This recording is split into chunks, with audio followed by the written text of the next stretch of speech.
Hi, everybody. So, my name is Melky Palaca.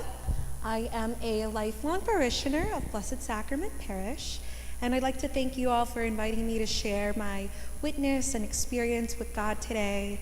Thank you also to Father Peter, Randy, Nicole, Father Benedict, and Hannah for organizing this. It's definitely not easy. And thank you to all of you for saying yes to Christ and saying yes to God by being here tonight. It's a wonderful testimony to our community at large that the Catholic faith is vibrant and alive by you being present here. So, without further ado, I'm going to give you a testimony on the theme of you will not fail. So when Randy sent this to me, I was like, okay, cool, this is a really exciting thing to talk about. And then I was like, it feels a little like it's missing something. So upon reflection, I think that there needs to be a modifier to that sentence, and it's if you submit to God. I think the full truth of this statement exists when it goes, you will not fail if you submit to God. So I am 23 and I am a millennial. So I'm speaking to a season of life where I think I knew it all. You know, I thought that, okay, you're gonna get the degree, you're gonna meet somebody in college, and these were the definitions of success. And this is what it would mean to be a successful young woman. Last year, a couple of things got thrown into my ideal plan. I broke up with my first boyfriend, and he was the first one to meet mom and dad and the whole 9 yards. And then I had a pretty scary health issue come up. My family has a history of mental illness, and anxiety and depression runs in the family, and it finally manifested. So the boyfriend was gone, the romantic relationship wasn't going through, and my idea of health was not prevailing in any way, shape, or form. And so the definitions and the crutches of success had fallen, and I didn't know what the next few months would look like at all. So at that time, I just started praying the chaplet because it eased my anxiety as I was transitioning into a new lifestyle in order to accommodate the new health challenges I had. And so I wasn't doing it as a prayerful experience. I was doing it because it just helped the anxiety. Slowly but surely, things started to happen that I was like, is this coincidence or is this intentional? I ran into a couple of nuns relatively frequently and very unexpectedly. The first nun I ran into was in May, and my brother didn't tell me that we were going to visit her, and I was very tired because I had just wrapped up finals for that semester. And so here I am, exhausted, tired, grumpy, grouchy, and my brother is bringing me to a surprise visit to a nun. We were visiting her because she's actually my soon-to-be sister-in-law's cousin, and she was overdue for a visit. And my brother thought it would be fun to bring me along. So we visit Sister Joanne in Monroe, New York. She's part of the Order of the Parish Visitors of Mary the Immaculate.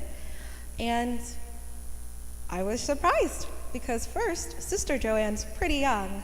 She's about 33, which is so atypical to see a sister, let alone someone in that age range.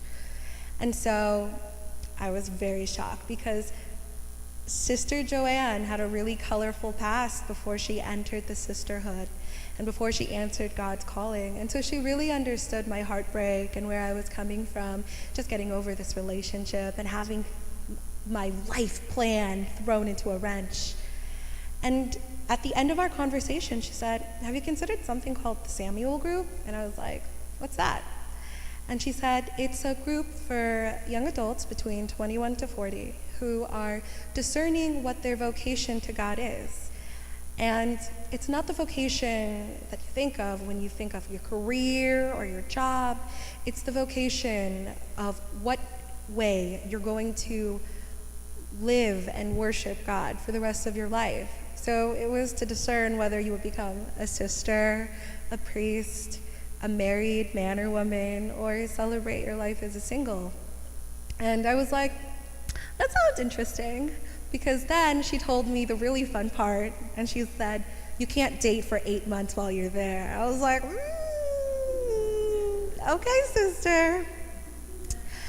So the next month, I was at a high school alumni event, and there was this woman who walked in, and we hadn't seen each other in 4 years, and she looked a little different. She had a really long skirt, and she had this pro-life sticker on her backpack, and her name was Nervilia. And I said, Nervilia, how are you? How is everything? And we bonded over our shared values of pro-life, and we hit it off so well. I was like, you have to come to my family's home for dinner. And she agreed. So we're in the car, and we're driving, and I'm like, so Nervilia, are you dating anybody? And she said, yes, his name is Jesus. And I was like, oh, Jesus. We had a lot of those in high school. Which one? And I had a really Blanche blonde moment. As Father Peter can testify, I have those sometimes.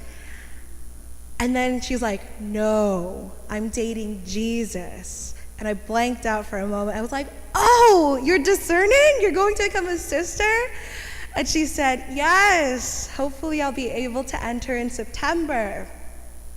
And she said, I was able to discern it at the Samuel group. And I was like, oh, here we go again. Really? And she just said great things about the Samuel group.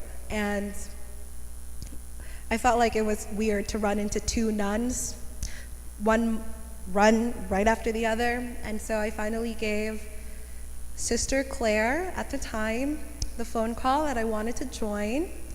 And then right before we started in September, she became Mother Claire. So I was like, oh, I can't make any excuses now. What do you say when it's Mother Claire? It was bad enough when she was sister.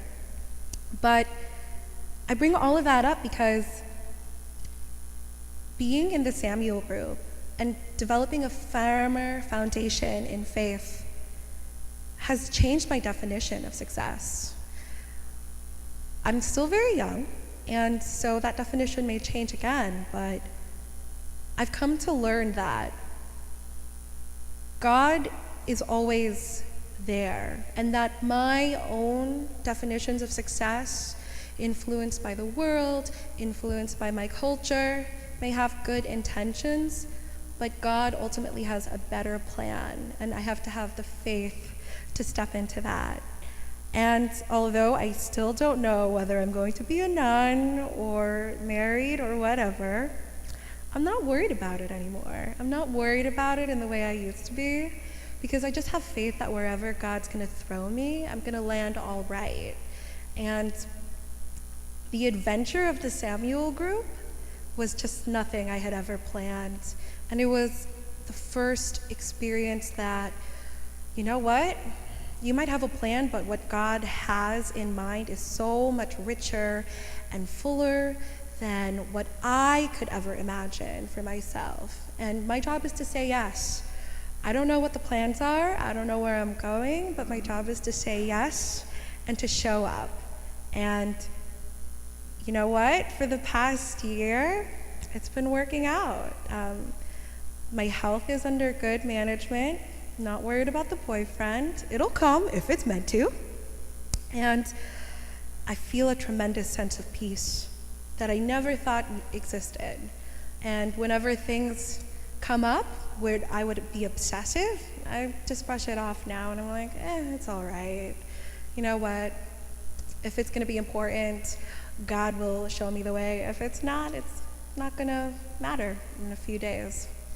So that is my current place in my faith experience, and I hope that for those of you who are young, it motivates you to consider the Samuel group. But for those of us, I think the general message is just, you won't fail, but you have to submit to God. We can't fulfill success according to our definition. It has to be to the will of God. So, thank you.